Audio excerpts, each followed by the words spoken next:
city of Malibu, and then other unincorporated parts of LA. And then finally Division 5, which is Director Deere, and he represents Gardena, Lawndale, El Camino Village area. So that's kind of the lay of our land here. What West Basin is really known for and has made a cornerstone of its water reliability program is recycled water. Here at the Edward C. Little facility and 3 other facilities that are smaller satellites, we produce 5 types of what we call designer waters. So it's custom fit water, custom for the customer, and these are the uses. So we've got some irrigation. You see on the median, sometimes it'll say those signs that, you know, this landscape uses recycled water. We produce that and provide that to our customers. More industrial uses, so cooling tower, boiler feeds, you know, for customers like Chevron and Mattel, and I'm not sorry, Mattel is the irrigation, but Chevron and Tesoro and the likes there. And then finally, groundwater replenishment. That is water that's managed by the Water Replenishment District, so they manage the groundwater basin for both the West Coast Barrier and the Central Coast Basin, and they also work with the cities in terms of being the water master for the groundwater. So what we do is when they take water out and they pump water out, that leaves an area where we need to fill that back in, so we produce the high quality water. Yes, a question? Are you shown in an order of purity, or is that just the random? No, it is. It is. So, you know, this is kind of there's increasing level of treatment to purify the water. So this one, because that one goes back into the groundwater and it's something that we eventually drink as it becomes, you know, goes through the aquifer and gets pumped back up, that's considered the purest. And then irrigation water has less treatment to it. So, you know, over the years since the 1990s, what prompted that was the drought of the 1990s created this need to look at what other local supplies there are besides groundwater and imported water. And so the district, you know, kind of was looking long-term and was trying to have some vision for the future and our future need. And so they started producing recycled water. So since 1995, we have produced 185 billion gallons. We also offer a recycled water specific briefing, so if you want to learn more about that process, I definitely encourage you to sign up for that. Definitely get into more details about the technology and what we're doing here at West Basin. But you're here today for desalination, so I'll keep going. So our water. This is just kind of a sense of where we get our water. I think a lot of times we just turn on the tap and we appreciate that it's there, but our water comes from many miles away, the majority of it. Like I mentioned, we import water from Metropolitan, and where they get their water is a lot from Northern California. We've got 2/3 of our water supply up in the Northern California area, and we've got 2/3 of our population living down here in Southern California.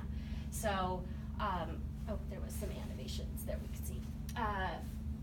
So what that means is we have to import water from miles away. Sometimes it's a fragile system if there's something going on in the Bay Delta, and I think we've heard a little bit about the water fix that's being discussed by the governor. We've got that red line there is our state water project.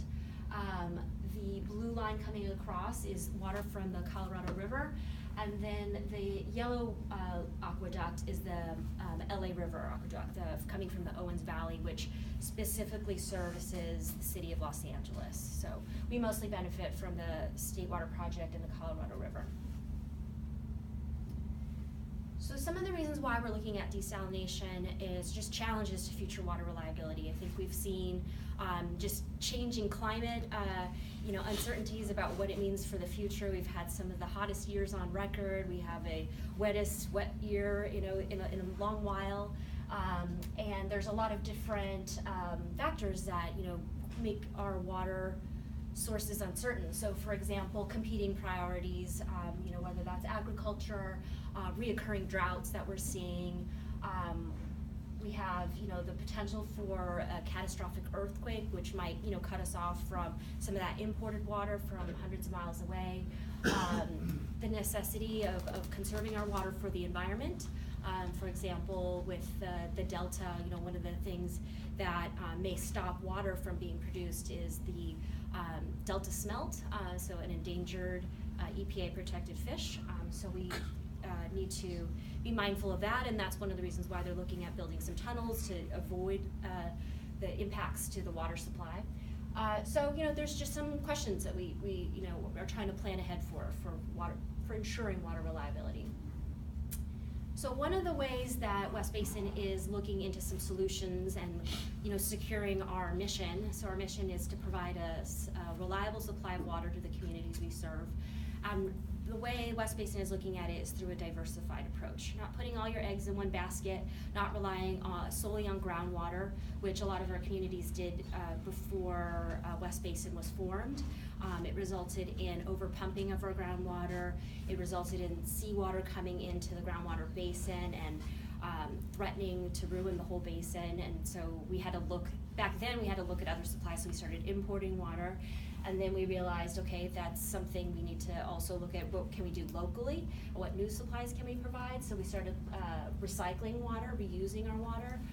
Started our conservation program where we have it here as a slice of the pie. It's I guess in the industry they call it dry water, but really you're just you're using less. That allows for more efficient use of the other pieces of the pie.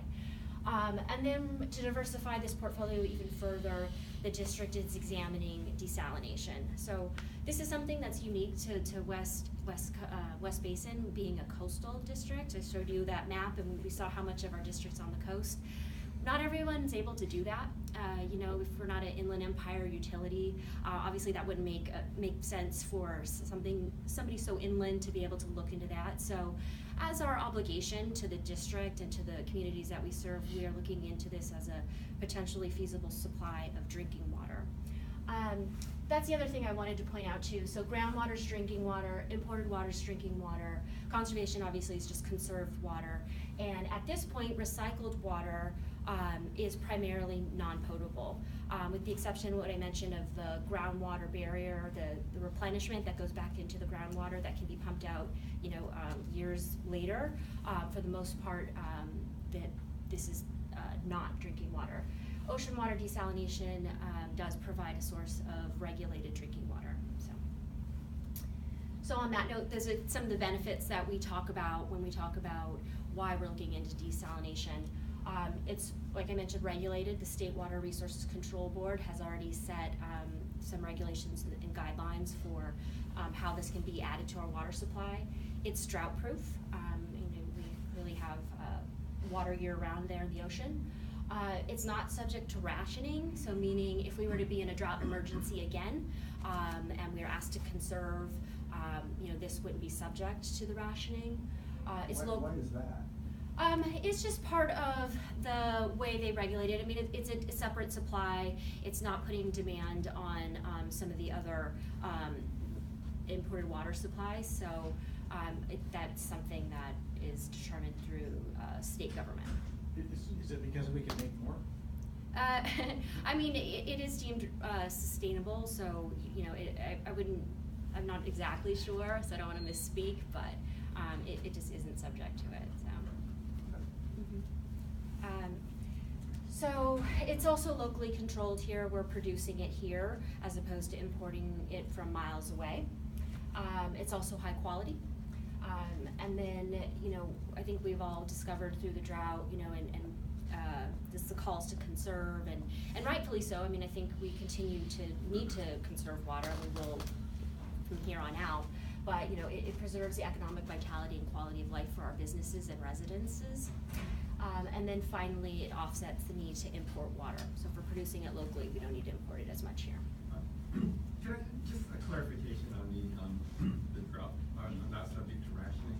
I think what you're saying is when the state comes in and says that you have to cut water usage by 25%, water that comes from desalination isn't included in that, and it's not, you don't have to cut that 25%. But the ultimate users, they would have to cut 25%. So in terms of rationing water usage by the user, you still have to cut 25% because there's no separating out the drought. I believe, and again, I would have to look into this a little bit more. You also get a credit for kind of that water, so it would help offset that. But yeah, more or less, yes, you would still be subject to conserve, and we think you should be conserving on a daily basis, period. So that's what happened in San Diego, correct? I would have to double check on San Diego. I believe that's what they did. they did not have to cut as much. They got a credit because they have a desalinization plant. Amy, previous slide, did you mean to imply that recycled water, current technology does not allow us to create potable water through recycling? No, the technology is there. This is a big topic in the water reuse world. Actually, there was just a conference last month actually. It's there, it's the regulation that's not there. And then there's a certain monitoring measures. I mean, it's you've got water reuse, so you're taking essentially sewage water, you're purifying it. And some folks are definitely, advancing that technology. West Basin is really a voice in trying to get that regulation moving along. But Is that technology here at West Basin? Yes, we do. We Okay. use some of the same reverse osmosis. So this is a projection for 2025, right? Correct. Okay, so going forward to the next slide, if we put more emphasis on recycled, basically every bullet point would apply to that as well. Well, with the exception of the regulated, right? We're not there yet with regulated. Tell me more about that. Is that are you speaking about government regulation? Yes, so the State Water Resources Control Board is currently doing a feasibility study about where we're at with kind of getting, more recycled water. And there's different kinds of recycled water too for different uses. So there's actually a bill in the Assembly right now that's going through that's trying to define what types of, different potable use there is. And, they're moving away from calling it indirect and direct potable reuse, but they're more clearly defining the types of recycled water, with the last one being something that you purify and treat and then put directly into the drinking water system. But if that were to be the case, you'd have to really make sure you have the proper monitoring for any errors. Do you know how many households, though, I think in San Diego and Carlsbad have desalinators? So do you know how many households they service? Carlsbad service, no, but I can get back to you on that. Okay. I heard they can provide 5% of the regional water. 5%, that's not very much. Right, and it costs them more, a little bit more. So, and I'll get ahead to this too, but so this little slice of the pie is about 10% we're looking at, constituting about 20 million gallons a day of water, which for West Basin would be roughly 40,000 households. You know how we get our water now from the state? It's like chlorinated, chloramine, fluoridated, and all the stuff that we don't want, that I don't want. Speak for myself. If we got desal water right here, can you deliver that without putting all that stuff in there? All the poison? It would still need some treatment, and it would just be for various reasons of disinfection and just making sure it's pure and it is drinking water. So that would be part of the technical engineering side of things is to what that treatment train would look like. So. Yeah, so we don't know for sure. Do you know what they put in the Carlsbad and San Diego water when they deliver it after it's been desalinated? I would have to look. I know they have a pretty thorough website about kind of what their treatment process is. So let me get back to you about the service area and the treatment. Okay, I'll make sure to get your contact information before we go. Just a comment on the water that you output here, inject into the groundwater. That water that you inject into the groundwater already exceeds federal standards for drinking water, right? In fact, because I did the tour once, and the last station is they give you a cup of water to drink, so hopefully it was pure enough. Yeah, in fact, one of the qualities of water is so pure that they have to put some minerals back in it because they can't put it in the piping or else it'll corrode the pipes. So, yes, it is highly, there's various levels of pure. So moving along. So, West Basin, as part of its public information and outreach, which is something that I head up as communications manager, we're out in the community, we're giving talks to different organizations, to different cities. We host this event here today to share what we're doing. We also did some public polling of our service area. This was in September 2015, and we asked people about a variety of issues about how prominent the drought was and what they wanted to see. And so this kind of captures what folks saw as the most effective solutions for addressing water supply problem that and just water reliability.